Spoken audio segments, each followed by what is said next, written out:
Assalamualaikum warahmatullahi wabarakatuh. Sahabat-sahabat sekalian, Bandung getanyo dalam kehidupannya perle ngen, perle sahabat karib.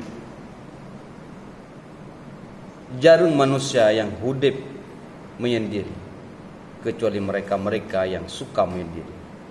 Tetapi umumnya getanyo manusia yang waras, getanyo yang kuat, yang mentang jeroh pikiran dan hati getanyo, maka sudah manusiawi getanyo manusia berhajat kepada sahabat, membutuhkan sahabat dalam kehidupan.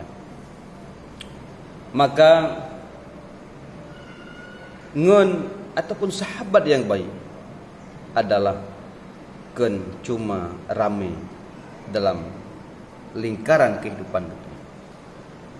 Tetapi sahabat yang sejati adalah sahabat yang mereka mengetahui, merasakan kebahagiaan kita, dan mereka merasakan kepahitan, kesengsaraan kita.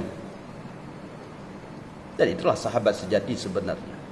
Walaupun engkau mempunyai sahabat satu orang, tetapi mereka dan dia merasakan apa yang kau rasakan, mereka menemanimu dalam keadaan duka maupun suka, dan itulah sebenarnya sahabat sejatimu. Akan tetapi walau gedih getanyo rame ngenteh dalam kehidupan getanyo, minta duduk mejanya penuh meja awak tidak getanyo, tetapi bila seandainya di saat hari-hari getanyo hari bermasalah, hari penuh dengan kesengsaraan, penuh dengan penyakit, penuh dengan cobaan, hanya sahabat yang merasakan, yang memberi solusi, yang memberi semangat, spirit dalam kehidupan kita, itu yakin kalah. Itu bukan sahabat sejatimu, tetapi mereka itulah sahabat bagaikan musuh. Ngen tetapi tak obah umpama musuh.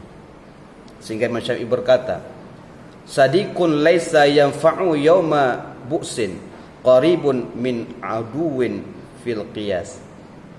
Teman yang tidak memberi faedah dalam kesedihan hampir dapat disamakan dengan musuh.